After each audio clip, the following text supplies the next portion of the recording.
Hello guys, welcome to Chapter 4 Research Design Part 3. In our previous video we have discussed about exploratory research design. Today we will be discussing on the topic descriptive research design as a part of the classification of research design. Now a descriptive research talks about that it's basically a conclusive research. If you remember, descriptive and causal research are conclusive research that has a major objective of describing something. Usually say for example the market characteristics, consumer behavior or something or functions. So descriptive research is undertaken to describe, answer to the questions of who, what, where, when and whom. Now please understand that descriptive research is basically applicable on sampling study. A study of finding and which is applicable to the population as a whole. Now if you make a research, say for example in Chennai, which is a metro city, now the results which you have got in that particular research you may not apply the same to the entire country's population. Because Chennai being a metro city, the behavior of consumer in a tier 2 city might be different. But say for example, if you are doing a research in a tier 2 city in West Bengal, then you can apply that particular research or finding across all tier 2 cities in India. So it is important that whether we can apply, because we can rather in descriptive research, whatever sampling study you do, we try to link it with my population. Whatever the results which we get from a particular sample or sample study, we try to link it with the population and we summarize. But we also require to take into consideration the fact that whether it applies or not. Now it applies to various kinds of research, like for example, with reference to a particular group of customers, sales, organization or market area. It also refers to something with reference to product characteristics, marketing variables, degree of marketing variables associated, or relating to specific predictions, which is done through descriptive research. If you compare with exploratory research, you could understand that exploratory research was mainly a literature review or study of and gathering knowledge with reference to the research or finding the research gap. But in descriptive research, we move further with respect to the sampling study. Now, descriptive research can be classified in two broad heads. One is survey, another is observation. So, descriptive research, the type of research is classified in three heads, and under descriptive research, we classify it into survey and observation. Now, we require to understand what do you mean by the term survey. Now, you create a survey instrument, maybe via questionnaire, and to try to take the opinion and try to measure. From this, you can come to something, a kind of a conclusion, and that is the reason why we say the conclusive research. We infer something. It's a very popular method among the researchers. And what you require to collect and record. If you remember, we discussed about this in the research process. You ask questions and you take their answers or you record their answers. And this survey can be done via online method, telephonic, or else impersonal survey, which we have discussed before. On the other side, we have observation.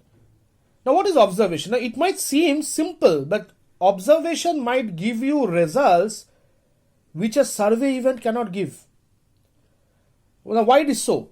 Now, when you use observation method, you are trying to observe the customer or the consumer in a space, say for example in a retail space, where he is free shopping and he or she or the customer is behaving very normally.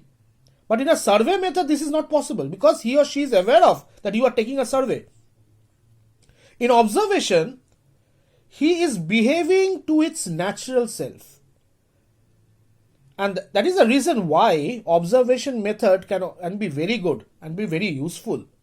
You can observe using what? Using a camera, if you have in your retail store, where the consumer moving, which side the consumer moving, do the consumer come to the same point again and again? Or you can use certain machines and instruments. We will discuss about this in details while we discuss the chapter observation in details. To find out maybe something like the palpitation rate, etc. Now, what is palpitation rate? Now, which give you results in change in body temperature or anxiety level. Now, something like that. So, if anxiety level goes high, is it that the customer feels more connected to the product, or his interest level has increased or have changed, or there is an emotional change happening in the customer. So this is all we largely put under observation, and observation together with survey falls under the topic descriptive research. Now to move further, descriptive research, the design form, can be classified into two heads. One we say as cross-sectional design and longitudinal design, and we have to understand this concept. Now if you are collecting only once, that means you are collecting data only once. You are collecting from a set of respondents only once through a survey. This is what is said to be a cross-sectional design. So sample survey are basically cross-sectional study, whose samples are drawn in such a way that it represents a specific population. You already have identified and you have drawn the sample from there, and you have made a questionnaire and you have taken a survey. And that survey you have taken only once. So it's a cross-sectional study. A sample is a part. What is a sample? A sample is a part of a population that truly represents the population. That is the reason from where you have drawn. So when you select a sample, it represents the population. But in cross-sectional study, there is a margin of error, because there is a chance of selecting the wrong sample also. So there is always an error. There could be a margin of error because you are collecting the response only at one point of time maybe. So there would be a problem of response bias. But the advantage is that it helps the researcher to collect data within a very short span of time. Now what is longitudinal design? A fixed sample, that the sample remains fixed from the population only we have drawn, is measured repeatedly on the same variable. In the sense, if we talk something like a pre-test, post-test study. What is a pre-test, post-test? Pre-test, before making the test, you made a study. Post-test, after you have done the test, thereafter you have studied. So naturally, if the test is where the variable is, there might be one kind of behavior. Once the respondent have been tested with reference to, maybe they have seen an advertisement. So before that they haven't seen an advertisement, certain data has been collected. Now the advertisement has been shown. Once the advertisement has been shown, and thereafter again certain question has been given to the same respondent, and again that data is taken. So this type of design is said to be a longitudinal design. Like a change in the product features. Now, for example, a company came up with a new operating system for mobile phone, and they are testing it with some lead customers. So they have given the phone to them, asked about what kind of problems they are facing, and they said that there is a problem with respect to the operating system. So thereafter, again what they did, they have gone back to the drawing room, they have made certain correction in the operating system, and again came back to the same customer and gave them the same product and asked them again for a feedback whether the same problem is there or not. But for a new person, the opinion might be completely different. So you cannot change the sample. The sample has to be same. But if we ask the same person again and again, then we can really track the product performance, and it will be easier to track and get relevant information. Now cross-sectional study, which is at one particular point of time, single cross-sectional design means that there is only one sample of respondent and information is obtained from that particular sample. This is what we do in our survey. So from sample we collect the information. So single cross-sectional design.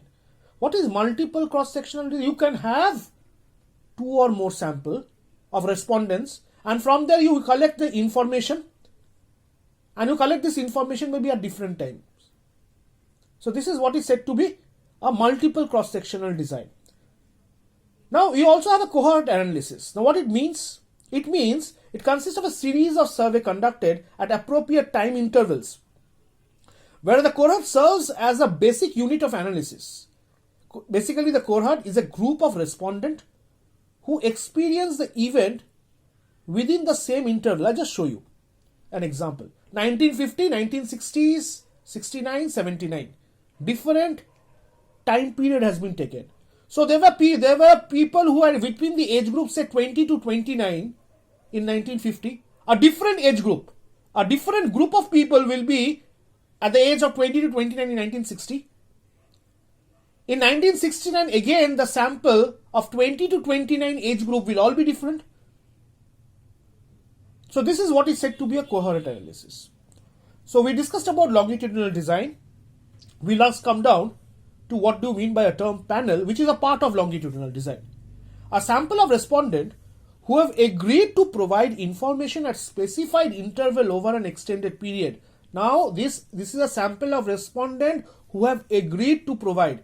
That means you already have a prefix from the point of view of a company, you already have a prefix number of people whom you are going to call and who is going to give you certain information relating to whatever research problem you are handling. The panel can be classified on two heads. One is a continuous panel, another is a discontinuous panel. Now what do you mean by the term continuous panel? The continuous panel means where the panel members are asked the same question in order for a panel measurement. So they are asked, continuous panel means they are asked the same question. So fixed sample of respondents measures are repeatedly taken. So what is a discontinuous panel? Here, in a continuous panel, the question was same. Now here, it varies. What varies? The various questions from one panel measurement to the next. There are sometimes this is refers to as omnibus panel. Now omnibus means it includes or it covers many things or class. Now in order to maximize, why such kind of things are done? In order to maximize the breadth of information, sometimes the researcher is interested to ask more number of questions or diverse questions. Why? So that the respondent can give his or her opinion. The respondents are chosen in a systematic manner in such a way they are chosen with a lot of seriousness. So there is no biasness in the sample. So when you vary question from one panel measurement to the next, it is said to be a discontinuous panel. What kind of study we normally use? Say for example, brand switching study. Whether consumer is shifting from one brand to other. From here we come down to a term known as brand loyalty. Or they stick to the same brand over a period of time. Now let's talk about the difference. The difference between the cross-sectional design and the longitudinal design. Detecting change. Now since your sample remains same, longitudinal design will always be an advantage. Large amount of data collected over a period of time, you can collect lot many amount of data which is not possible in a cross-sectional study. Accuracy, naturally to the same person if you are asking again and again, longitudinal design will always be in an advantageous position. Representative sampling and response bias will be a possible advantage in case of cross-sectional design.